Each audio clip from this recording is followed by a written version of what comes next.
Yo, it's Herman here, and we're gonna take a look at some behind the scenes on how I filmed this cinematic Kickstarter video. But before we begin, let's rewind things back to the beginning and see how this whole thing exactly started. So the project is called The Origin Playing Cards. So my buddy Phoenix reached out to me and he said, hey, our team is working on some playing cards that we're planning to put on Kickstarter, and it's gonna be such a sick campaign because of the artwork and all the effort that we put into these playing cards, and we just want you to be a part of it. We want you to be the cinematographer and produce some videos and shoot some photos for us. And him and I have been friends for a while, and I know that the work that he produces is really sick, and I've always wanted to work on something with him. But the first thing that came to mind to me was another playing card project. You see, I come from a magic and playing card background. I've been producing videos for a magic trick company, and you know, when you've been doing this for so long, you just get kind of sick of it and you want to do something else. So I was a little bit hesitant at first. I told him the situation and he was like, hey, let's send you over what we have so far. Here's the collector's edition. Here are the playing cards, and here's some artwork and what we have so far in our progress for this campaign. And then you can just wait for the playing cards to come in the mail, and you can check it out in person, hold it in front of you, and then you can decide whether or not you want to work on this. So I said,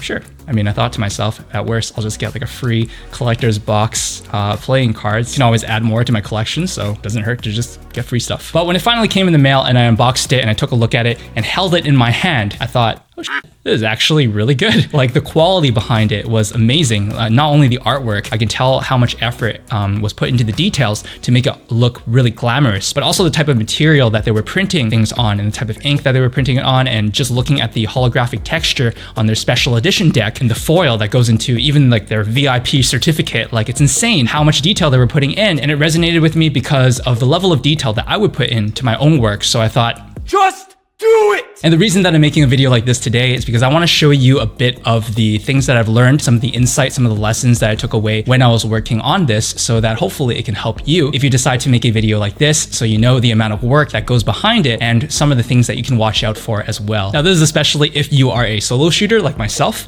Most of the things that I shoot, I am doing on my own, because sometimes due to budget restraints or the scale of the project, you gotta be a little bit of everything. Okay, a lot of bit of everything, basically your every role. But I did it, and that means that you can do it as well. And we'll be talking a little more about this later on in the video. And I want to move on to the challenge that I had to face when I took this on. And you might be thinking the biggest challenge is that you're doing all this on your own. It must be tough, right? And that was a challenge for sure. But I think the biggest challenge for me when I was taking this on, my initial impression was I looked at the theme of the artwork, I looked at the playing cards and the whole concept, and it was such a beautiful, grand concept that was based off the story of Adam and Eve. So it had a lot of biblical references, and it was this very grand, you know, story. And my aesthetic is more futuristic, cyberpunk, glitchy, dark and moody. So I didn't see a cyberpunk Jesus, and that concerned me. But I thought it would be a fun challenge to overcome and grow from this experience, because it was at a point where I felt like I wanted to adapt the skill set that I've acquired over the years to different genres of filmmaking, and that also meant different types of themes. So in the past, I've never done a Kickstarter campaign video, and I've also not done a theme that had to do with biblical references. And I felt that this would be the right step forward, because it would prove that I was able to take my past experiences and, you know, apply it to something that I'm not necessarily as comfortable with. So that's the journey of growth. This was the step. This was the right direction. And with that in mind, it developed this excitement to see what I was capable of producing. But let's talk about the planning phase for this. Now, nothing well produced will ever come from a crumbly, soft, terrible foundation of planning. Don't know what this whole thing was. And thankfully, the team behind this, Sky Member Presents, is really thorough with the work that they produce. So they sent me this PDF, and in there it showed the artwork and also a description about the artwork and also the story behind why the art was created that way and why there was that illustration, and just the general story behind it and the specs and details of the story and the thinking behind the artwork as well. And that was amazing. I was so glad that they have something like that, because without that, it means that they don't have much of a direction, right? But they were like laser focused. They knew exactly what they were doing, which is really impressive. And that helped me a lot, because that meant that there were more elements for me to, or basically more dots for me to connect when I wanted to form new ideas based off their project. So we had several meetings, but also just referring back to that PDF and knowing if I had any questions in my head, like, oh, why is this illustration like this? Or what are some subtle details that I may have missed just from looking at the deck of cards? I want to know as much as possible so I have more to work with. So planning was thankfully not very difficult. And in terms of generating ideas like shots and things I wanted to incorporate in the videos, I referred, you know, a lot to the PDF, of course, and also my additional kind of research on biblical references and the story of Adam and Eve, Eve and what were the elements. You know, there was Adam, there was Eve, there was the snake, right? There was God, creation of the earth. I was just looking into basically the Genesis like chapter of the Bible. And from there, I applied some of the filmmaking techniques and shot ideas that I had before that I wanted to try out. For example, like this was a great opportunity for me to try and use the probe lens. And that lens gets you really interesting perspectives that I've always wanted to try. And I thought this was it. This is the right opportunity. Let's do it. So with that in mind, I came up with some ideas that I thought would be interesting angles to capture with that lens. So excited, my voice cracked. I also had the pleasure to write the script. So of course I referenced back to the PDF. I don't know how many times I'm going to keep saying that. And also my additional research and just kind of like meshed it together. And then I got the voiceover done by an artist on Fiverr, which is a great platform if you ever want voiceover artists. Some people charge way too cheap for how talented they are, but it is a great place if you are on a bit of a budget. And luckily I found the perfect person for this script because he had this like older, like full of wisdom type of vibe. I wanted to feel like a storytelling vibe. In the beginning, there was only the void. And I thought this was it. This is great. So we went with that. And at that point, found the music and I was pretty much ready to rock and roll because I had a shot list and I was just basically as prepared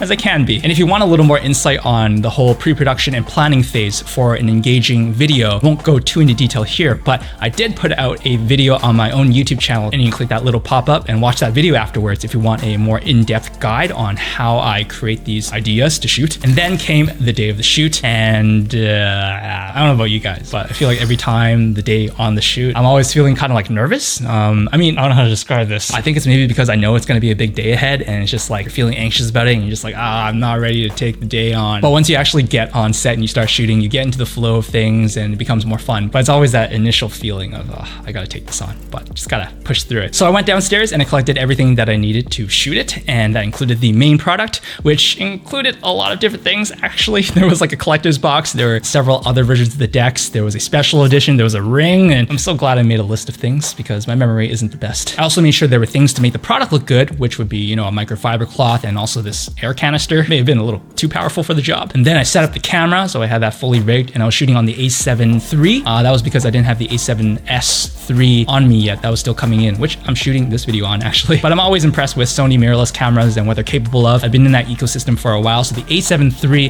handled it perfectly. Sort of. And we'll talk a little more about that later, but the problem was pairing that with the probe lens, which needs a lot of light, and that's a whole thing that we'll leave to another section. And then lastly, we had additional props that would help set dress the set. These were additional things to help build this magnificent atmosphere and make the product look even better. And once I had everything, I started to basically set dress the set, started combining all the things that I prepared. One of them being this board with like a bunch of Bible pages that I aged with tea, and it was my first time actually doing that. I wanted to make it look like kind of like old and gritty and kind of work with this raw feeling that I was building for this video. So I set that up and placed the lights roughly where I want them to be. And then I was really ready to begin the day. It was a tough day. It was actually a tough few days. Here's some behind the scenes and I'll talk over some moments to give a little more insight on what was happening.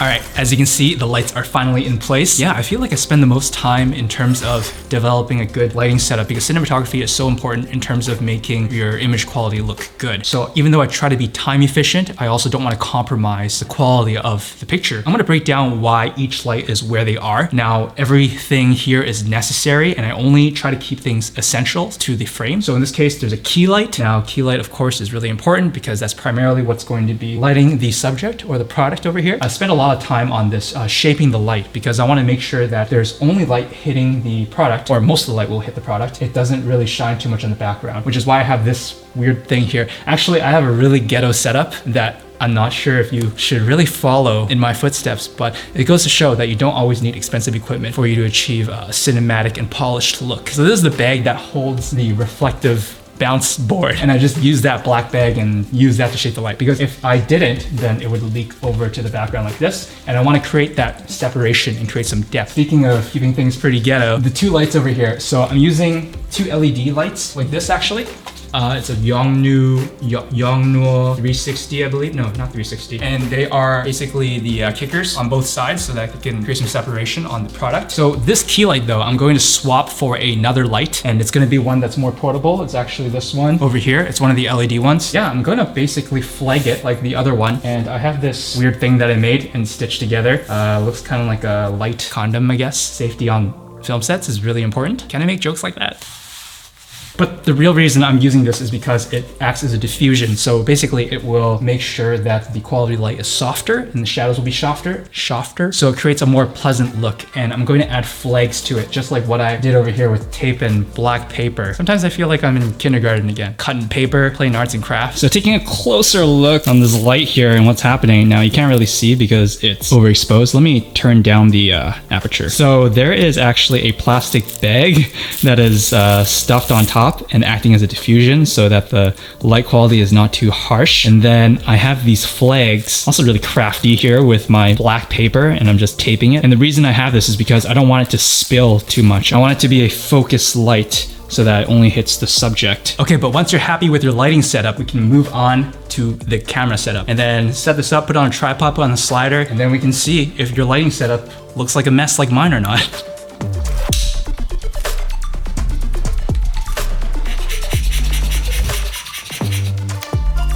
Now I first set up the camera with the probe lens on the slider because I'm renting the probe lens. I don't own it, unfortunately. By the time I'm recording this, I am actually a proud owner of a probe lens.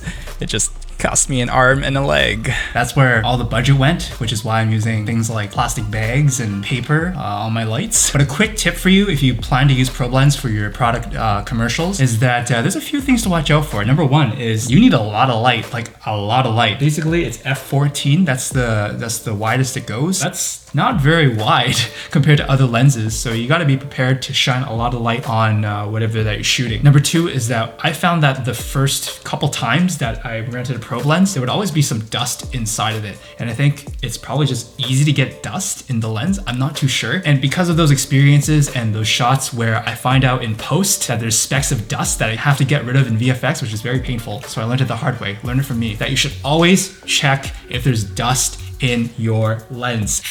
Now, alternative to the probe lens, I'm going to be using this Russian vintage lens that I bought off eBay a few years back. And the reason I'm using this is because it gives a nice soft picture quality, a quality that you don't find in a lot of modern lenses. So that's why I want to use this as really nice bokeh. And I actually don't want the image to look too sharp because I'm going for that cinematic feel. It's supposed to look fairly old and historical. All right, so the next step is to adjust the lighting setup according to what you see in your frame. Let's turn the camera on and hope that it looks good. All right, here we go. Moment of truth. Let's take a look.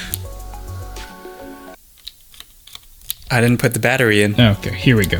Now we're ready. And this is not looking too bad. Now this is going to be a shot that I'm actually going to be using. I'm only putting the product here so that I can use it as a reference in terms of lighting and if everything looks kind of good, because as you can see, I can see the black background on the left and right. Even when I push in though, I can see it, but it's looking really cool. And that's all thanks to this amazing probe lens over here. Laowa, this is your chance to sponsor me. Yeah, it's looking dope so far. I'm pretty happy with the lighting. I will make some minor adjustments according to the shot, but I think we're ready for the next step. By the way, check this out. ISO 8000. That's how much light needs to go into this thing. And I'm shooting like wide open. This is like f14 right now. So I just finished the first shot, and actually one of the boxes is kind of ripped. So I'm trying to take out the artwork out from the box and then put it into another box to display it. Yeah, if possible, always try and get two of the same product in case something like this happens. Now was the time that I brought in the snake. Of course, not a real one, as I'm sure they would bite me if I handled them like this. But being the considerate man that I am, to make the snake a little bit cozy, I brought in some greenery so that it feels at home. And because it's a tighter shot, I substituted the softbox by waving this little light stick around. So one hand to swing the light, the other to push the camera. Trust me, it might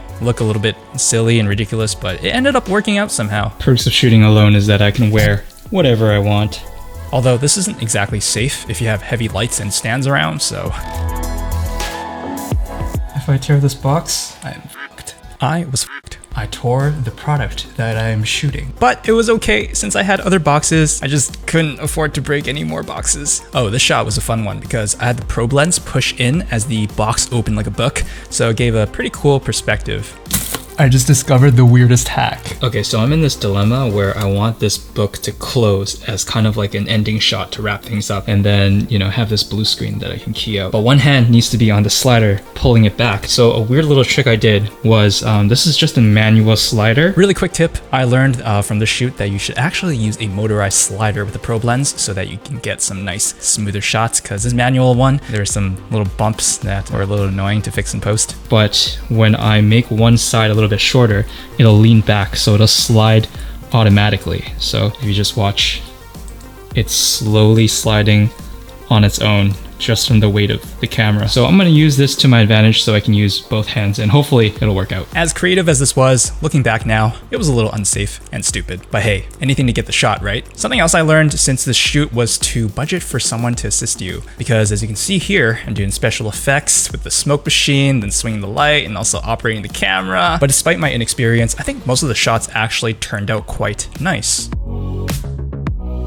It is almost 1 a.m. already, and guess who overestimated himself and thought that he could complete his entire shot list of like 40 shots in one day? This guy. I mean, I knew I was already being kind of ambitious, especially since I'm shooting some behind the scenes, but it's taking a little bit longer than I expected. But I'm hoping to finish most of the probe lens shots today, and I'll just get up a little bit earlier tomorrow morning so that I can finish the rest off. So I'm going to summon all the caffeine that I drank today and try and push through the rest of this. This was how much I had left, which felt a little discouraging to see at 1 a.m. All right, so here's a crazy idea that I imagined in my head would look really dope, but I don't know if it's gonna work. So what I was hoping was that this ring would be big enough so that the probe lens can actually go through it. And thankfully, just now when I tried it out, it actually fits. Wait, it's not tight, right? Okay, nice. This is gonna work. Even if it doesn't work out, it's not a big deal. It's one of those things where it's an experimental idea, and if it doesn't work out, then it doesn't work out. If it does, then it's gonna be sick. The probe lens is going to pull out. It's gonna seem like it's pulling out while it's mid-spinning, but once it pulls out, I'm gonna spin it,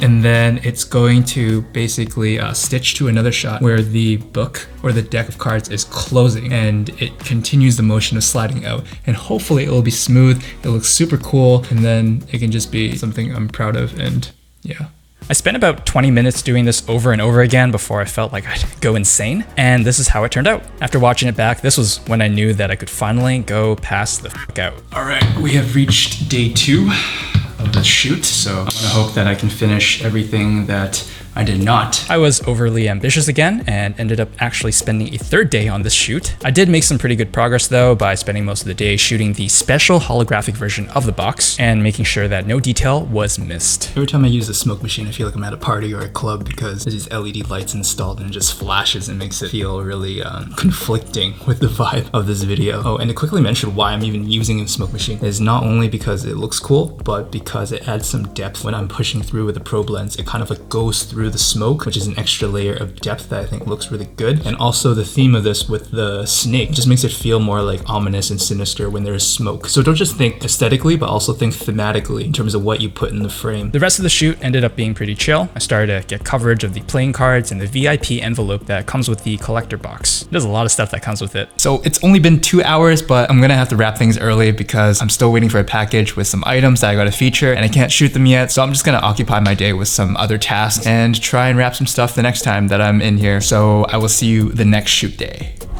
So it's the 3rd day of shooting. So all that's left are basically detail shots of the deck with the zoom lens and also the Russian vintage lens, the Helios 44-2, which is what I'm using. Once I finish shots of that, then I will come in and do some fancy card moves that are not super impressive. We're in a generation now with a community for something called cardistry, which is basically like juggling with cards in an intricate manner. There are a lot of talented people out there who just blow me away. And I have these old man moves that I can do. And hopefully with some quick cuts and fancy VFX and with the intensity of the music and the vibe of the video, it can look epic. So we're gonna try and get as much done today and then just take it from there. Another day to push through, despite unexpected circumstances. So one of the shots on my shot list was to have a snake kind of slithering on the concrete surface with a leafy foreground and background. So how I'm gonna do that is by using this snake and just pulling it with my hand because I can't afford a stunt snake. Stunt snake. And hopefully it'll look somewhat realistic, or at least sell the idea. Filmmaking is all about cheating things to make things look realistic. It's part of the movie magic, as people would say, I think. All right, so the plan here is that I'm going to flick this up towards the lens, and then it will be shot in slow-mo. And then hopefully the ring will kind of twirl in the air and then go into a point where it will be in focus while it is twirling in slow-mo. And I'm just gonna be doing this a few times. It's gonna be trial and error. I'm gonna hope that one of them is gonna be good. Yep, I've been doing thumb exercises to prepare for this moment, so the exercises weren't enough. All right, so I'm not really looking at the frame, so I can't really tell if it's looking good or not. I'm just kind of eyeballing it. This is actually harder than it looks. Okay, I looked at the screen of that one. That's why that happened. I had to watch through maybe 50 ring flicks to find one that's remotely useful. Shots like these are always rewarding, but also very painful. So we're doing the floating apple shot, which basically is held by fishing line. So there's one over here held to a C-stand, and then there's a second one that is being anchored by this battery. I just used whatever that was around, and this second one is just to make sure that it doesn't kind of like dangle or spin around or anything like that. I want it to stay stationary. And I've got the camera on a slider here so that it starts out of focus, and then it'll pull out to reveal that is a golden apple, which is symbolizing the forbidden fruit that Adam and Eve eats. But I'm gonna hope that the apple doesn't move around because that's not gonna look very good. And yeah, let's try it out. The challenge here was that on top of the many tasks that I've already assigned myself, I also had to grab the golden apple. Again, don't be like me and just have someone assist you if you can. All right, we are reaching the fun part where I get to do a bit of cardistry in front of the camera. While this is set up in a bird's eye view, I'm gonna basically flip the card. So I'm gonna flip like a card and it's gonna flip in the air. It's gonna go into focus, very similar to the ring thing that I did earlier where I flicked the ring, and it'll happen in slow-mo. It's gonna land and it's gonna look super epic, only if it works. So out of practice, so I don't know how it's gonna turn out, but I'm hoping that it's not gonna take too many takes because it's gonna hurt my feelings, knowing how bad I've become. I lost count of how many takes that it went out of frame. I'm actually surprised that I even found one that seemed to hit the sweet spot that I was looking for. So I'm gonna be recreating this with my own fingers and in front of this blue screen, and hopefully I can manage to do it and kind of sell that homage. So I kept referencing the painting that was on my phone and then composited what I shot to have something that looks like this. Not a bad job if I say so myself. All right, so I had a bit of a food break and it gave me a chance to kind of warm up and practice with the whole cardistry stuff before I go on camera and try not to embarrass myself. So we're gonna hope for the best here. I think that's become something like a catchphrase, to hope for the best. And I just changed it to a black outfit because I want it to be a neutral color, nothing that bounces light too much, you know, nothing that has a logo or anything like that. But wardrobe is really important. That's one aspect that you should definitely keep in mind if you are also the talent in front of camera or you're working with a talent. Luckily, not as many takes for this one, maybe like 70? Definitely wasn't lucky here because I bent one of the cards quite bad actually. Good thing there are 52 in a deck. All right, and that is a wrap. I finally finished the cardistry portion of everything. It's been a pretty long day. I'm happy to say that I was able to cover all the shots that I had in my head. So yeah, I'm really excited to actually throw this footage into the edit and then review them and then see how they turn out, because a lot of them were pretty challenging, but it was fun. It was a fun shoot. At least that's what I tell myself after every shoot. In the beginning, there was only the void. But in 6 magnificent days, God created heaven and an earth abundant with life. And so had God made man after his image. Adam and Eve were granted abode in the Garden of Eden, free to eat all except from the tree of knowledge. Temptation of sin crept shortly after. Satan, in a serpent's guise, enticed Eve to the sanctity of the forbidden fruit. And so did Eve share the fruit with Adam. Their sin was soon revealed by God. Infuriated, God banished them from the Garden of Eden, thus set motion to the beginning of humanity as we know it. A typhoon of events in the vast flow of time. What the future holds is for us to shape, but marked forever in mankind's past is the chronicle of the origin.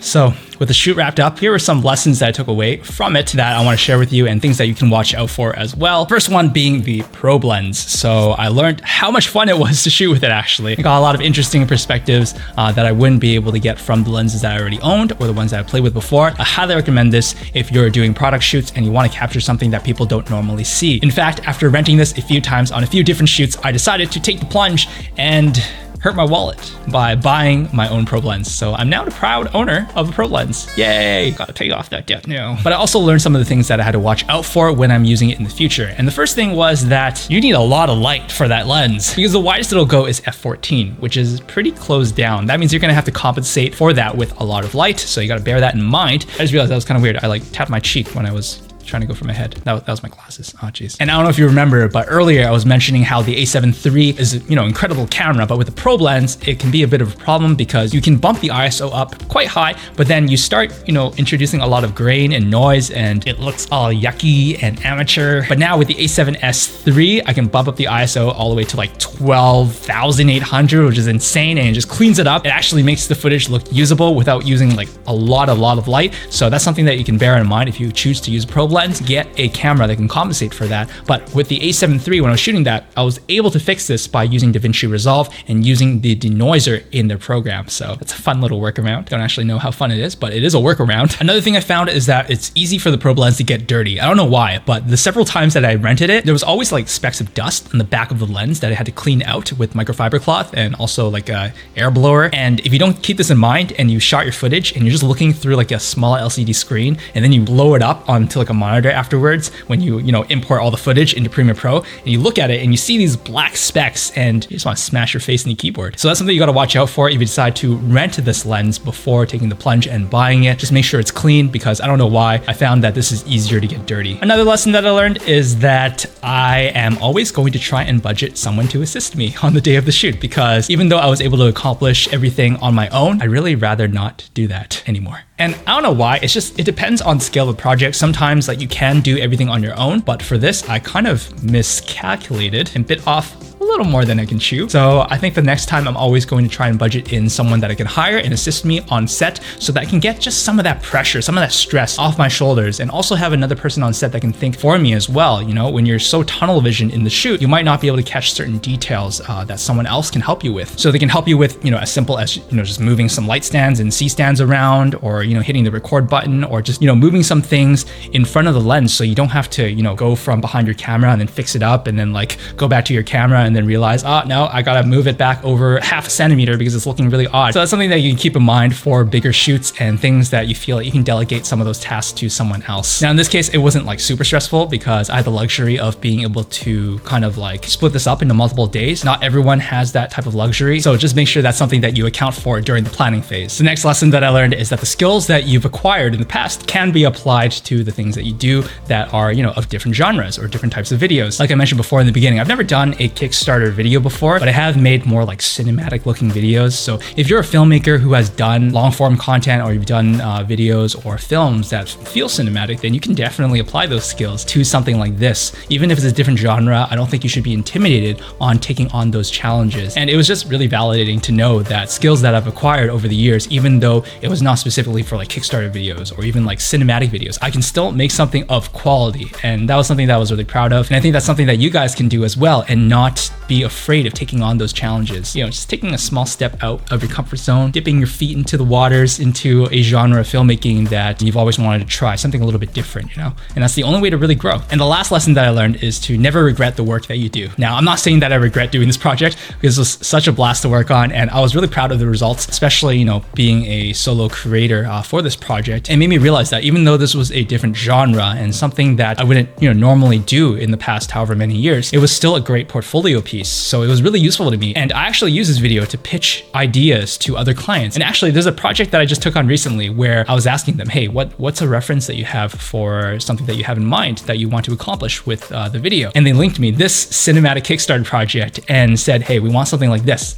So it's really helpful having that under my belt. Not only that, just like what I'm talking through in this video, whatever experience that you accumulate become lessons that you can apply to your next video or next project that you work on. These were the lessons that I was able to take away. So whatever project that you work on, whether it's a cinematic Kickstarter video or anything else, there's always something that you can take away from that experience. So that's everything that I wanted to share today. And that was the behind the scenes of this cinematic Kickstarter video. And I'm really proud of the team behind it, because they were actually able to get this campaign successfully funded. Not only just successfully funded, they did it by like 500%. So it's amazing what they accomplished. And I'm really proud to say that I was a part of this campaign. I think it would be fun taking on more Kickstarter videos like this, and taking a cinematic approach so that you can engage interest, so that people are like, what's this? It looks so epic. Let's scroll down the page and get more details about the campaign. And that was basically what the whole point was for this cinematic video. So hopefully you can also see the value that it will bring to your own campaign. And you know what? Comment down below what kind of Kickstarter campaign you want to make a cinematic video for. If you found this video helpful, then do me a favor